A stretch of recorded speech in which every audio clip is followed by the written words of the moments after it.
Selamat sore semuanya, apa kabar? Selamat sore.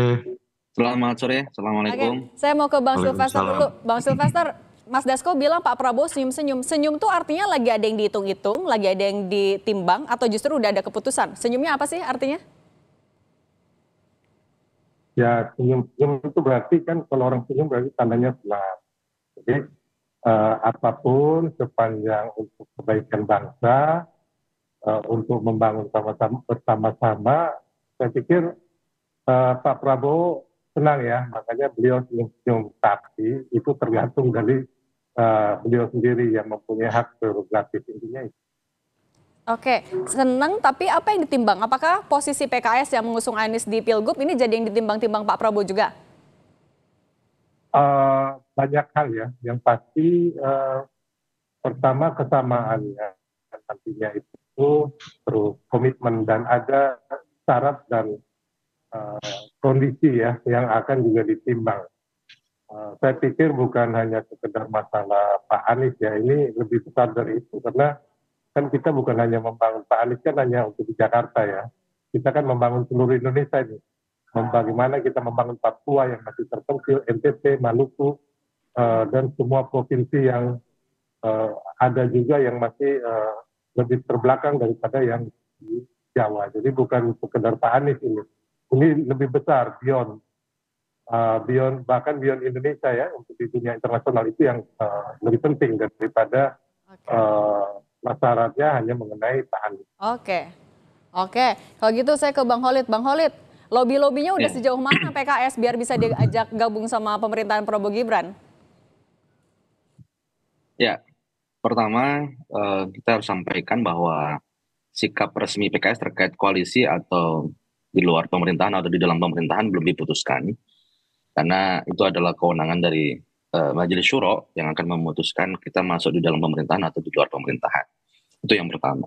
Kemudian yang kedua, tentu kalau kita bicara tentang komunikasi dengan pihak Pak Prabowo, PKS ini memiliki sejarah panjang komunikasi yang sangat baik dengan Pak Prabowo. Kami 2014 mengusung beliau sebagai calon presiden, 2019 kami juga mengusung beliau sebagai calon presiden. Dua kali kami mengusung beliau sebagai calon presiden. Bahkan saya pribadi pernah juga masuk dalam tim perumus visi misi dari Pak Prabowo di 2014-2019. Jadi komunikasi PKS dengan Pak Prabowo tidak ada hambatan. Tentu sekali lagi seperti disampaikan oleh Mas Silvester tadi ya, bahwasanya membentuk kabinet presidensial dalam sistem presidensialisme itu adalah hak dan prerogatif dari seorang presiden yang terpilih. Oke, Dan tapi tentu kalau kami kondisi, menghormati, tapi kalau kami sikap menghormati internal pilihan dari PKS Pak sendiri Prabowo. gimana? Terbelah nggak konstituennya, kemudian sikap dari internal kader-kadernya untuk masuk ke pemerintahan Prabowo Gibran semua udah solid? Sampai detik ini ya, keputusan terkait masuk atau di dalam atau di luar pemerintahan, PKS kedua opsi itu siap. Oke. Kami siap jika ada situasi yang ada, kalau memang harus mengharuskan kita masuk pemerintahan kita siap, tapi kalau kita harus menjadi oposisi kita juga siap. Jadi dua opsi itu adalah dua pilihan yang PKS sudah mempersiapkan diri. Oke. Jika memang posisi sebagai di luar pemerintahan itu adalah untuk kemaslahatan bangsa, ya kami siap untuk menjalankan peran sebagai oposisi, ya. Dan jika memang keputusan untuk masuk itu adalah kebaikan, maka kita akan bisa mempertimbangkan untuk masuk ke pemerintahan. Saya pikir dua opsi itu tetap terbuka buat PKS. Oke, kalau dari Mas Toto ngelihatnya kira-kira akan Ya, mulus gak nih progres ataupun juga apa ya, lobby-lobby biar PKS bisa masuk ke pemerintahan Prabowo Gibran?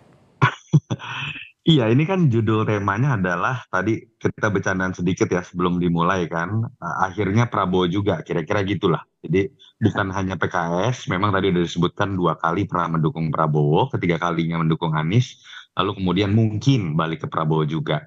Jangankan itu Bang Silverster, setahu saya dulu nggak mendukung Prabowo, lalu mendukung Prabowo. Pak Jokowi pun musuhan gitu akhirnya mendukung Prabowo. Artinya apa ya? Memang sekarang magnet kekuasaan ada di tangan Pak Prabowo. Semakin dekat kepada pelantikan, magnet kekuasaan bukan lagi ada pada Jokowi, tapi akan ada pada presiden terpilih yang memang memiliki otoritas, terutama realnya itu adalah membagi-bagi kekuasaan, kompensasi berupa jatah menteri. Walaupun pasti akan dibantah lah oleh partai-partai terkait ini. Nah, yang ingin saya katakan tapi begini, Gunakan dong argumentasi yang rasional. Jangan serta-merta tiba-tiba misalnya tadi PKS mengatakan kita pernah loh 2 kali mendukung Prabowo. Kan pertanyaannya kemudian kalau memang pernah 2 kali mendukung Prabowo, kenapa 2024 nggak mendukung Prabowo lagi? Kan artinya ada yang berbeda di situ. Contoh kecil, setahu saya PKS menolak pembangunan IKN. Bahkan dalam kampanye Pileg akan mengembalikan Jakarta untuk menjadi ibu kota apabila PKS menang gitu kan. Nah, hal-hal itu dan kritis juga misalnya tentang program makanan gratis. Hal-hal itu dong yang harusnya dinarasikan terlebih dahulu. Kalau ada membuka kemungkinan diri masuk menjadi bagian dari pemerintahan, apa yang selama masa kampanye menjadi perdebatan, menjadi kekayaan dalam narasi publik, satukan dulu ide dan visinya, baru kemudian masuk. Jangan kemudian ujuk-ujuk kemudian berbicara entah atas nama DPP, Majelis Syuro, Dewan Syuro, Dewan Pembina, apapun itu. Saya tidak hanya berbicara mengenai PKS ya, yang kemudian ujung-ujungnya berbicara kalau memang ini kebaikan buat bangsa masuk. Demokrasi nggak seperti itu. Demokrasi itu argumentasi. Demokrasi itu kesamaan ide. Itu yang menyebabkan kalau kemudian ada posisi yang ingin diambil berbeda, dari masa kampanye kemudian setelah kemudian pemerintahan baru terpilih, argumentasikan dan pertanggungjawabkan itu kepada publik. Tidak kemudian ujuk-ujuk berbuah pada kompensasi kursi menteri yang akhirnya kalau kita lihat itu akan menjadi sebuah apatisme baru di mata publik. Oke. Catatan kritis kedua menurut saya adalah jangan sampai kemudian atas nama kemaslahatan, kerjasama politik, demokrasi kita ini kemudian tidak mengenal check and balances. Kita harus lihat yang terjadi pada masa SBY periode kedua dengan 75,34% kekuatan setgap. Pak Jokowi jilid kedua 80% lebih kekuatan dari koalisi. Selalu kritik dari aktivis pro demokrasi dan kualitas demokrasi itu menurun.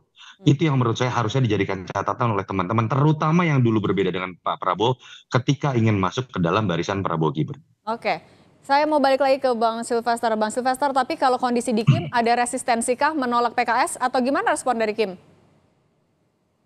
Sebenarnya enggak juga ya. Jadi intinya saya sepakat juga sama Sunarso bahwa memang harus ada syarat dan komitmen. Komitmen ke depannya ini apa?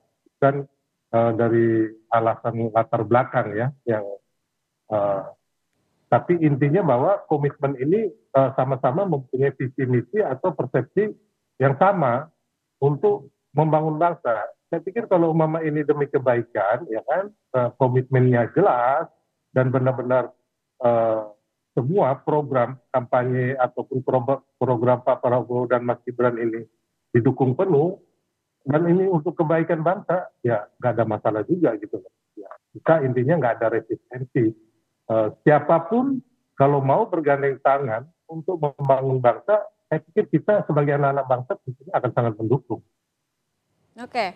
Oke deh. Saya balik lagi ke Bang Holid. Bang Holid, kalau di internal PKS sendiri sebenarnya, tapi bagaimana sih menyikapi, ya kan kita tahu memang PKS sudah mendukung Pak Prabowo, pernah ada catatan mendukung Pak Prabowo, tapi kan kita tahu di balik Pak Prabowo juga ada Pak Jokowi. Sikap dari internal PKS gimana? Ada indikasi terbuka nggak?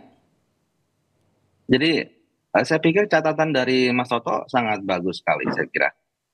Itu menjadi salah satu konsideran kita, apakah kita memilih oposisi atau masuk di dalam pemerintahan. Ini kan menjadi sebuah diskursus di dalam internal PKS. Itulah kenapa kita memiliki majelis syuro. Kita mendiskusikan hal tersebut. Tadi saya sampaikan bahwasannya sikap oposisional kita, PKS, Partai Keadilan Sejahtera, selama 10 tahun adalah kepada pemerintahan Bapak Presiden Joko Widodo. Dan ini adalah pemerintahan yang berbeda, yaitu Presiden yang terpilih Bapak Prabowo Subianto. Tentu ada titik beda dan tentu ada titik samanya di situ. Dan disinilah kemudian kita akan mencari formula yang terbaik gitu. Sebagaimana dulu Pak Prabowo misal memilih untuk menjadi oposisi bersama PKS di era Presiden Jokowi yang pertama dan kemudian memilih posisi masuk dalam pemerintahan di periode yang kedua. Saya kira begini, kita sudah mendapatkan presiden yang terpilih yang baru yaitu Pak Prabowo. Tentu di sini ada sebuah formula baru, sikap-sikap politik yang kita pertimbangkan mana yang paling maslahat di sini. Dan PKS, sekali saya sampaikan bahwa PKS, seperti disampaikan oleh Mas Toto, apakah sikap politik PKS itu akan dirubah? Itu sudah terjadi. Kita sudah menyampaikan sikap politik itu, perjalanan kita mengenai ibu kota negara, itu menjadi sebuah critical poin dari PKS mengenai Undang-Undang Cipta Kerja dan sebagainya, itu adalah hasanah dari rekam jejak Partai Keadilan Sejahtera dalam menyampaikan posisinya sebagai kekuatan di luar pemerintahan. Oke. Nah, konfigurasi Oke. politik pasca 10 tahun ini tentu kita menyikapinya tentu harus memiliki bacaan yang beda lagi Oke, dengan landscape baik. 10 tahun yang lalu. Oke, baik. Sekarang saya mau ke Mas Soto. Demikian. Kalau Mas Soto membacanya singkat Iya. saja. Kalau dari Kim kira-kira akan ada penolakankah atau gimana responnya terhadap PKS yang ingin gabung? Singkat saja, Mas. Iya, kalau menggunakan logika kuantitatif dalam konteks bagi-bagi kekuasaan, pasti akan ada yang merasa dirugikan. Porsi kuenya masih sama, jatah kursi menterinya harus dibagi-bagi. Ini realita dalam pembentukan koalisi, jumlah kursi menteri yang dibagi-bagi. Tapi kan kita tahu juga, sekarang ada sebuah ruang yang diperlebar ketika kita mendengar bahwa ada kemungkinan jumlah kursi menteri 34 yang tadinya diikat oleh Undang-Undang 39 2008 oleh Kementerian Negara, sekarang mungkin saja diperbanyak, ada yang gosipnya 40, kita nggak tahu 42 apa 38 dan segala macam. Itu poin yang paling krusial menurut saya buat masyarakat. Jangan sampai hanya karena ingin membentuk koalisi sebesar-besarnya, koalisi gemuk, lalu kemudian kursi menteri yang dikorbankan, dan akan terjadi guncangan luar biasa. Jumlah APBN-nya sama loh, Mbak. Jangan sampai kemudian target dari kementerian teknis, kemudian karena jumlah menteri diperbanyak, itu bermasalah semua. Hanya karena bagi-bagi kursi menteri akibat upaya atau halusinasi terkait stabilitas politik. Stabilitas politik akan tercipta kalau presiden wapresnya kerja baik, bukan Oke. karena membentuk kabinet atau koalisi segemuk-gemuk. Oke, soal bagi-bagi kursi ini juga yang jadi sorotan ya. Baik, terima kasih Bang Sylvester, Bang Khalid dan juga Mas Soto sudah berbagi di Kompas Petang. Sehat selalu semuanya.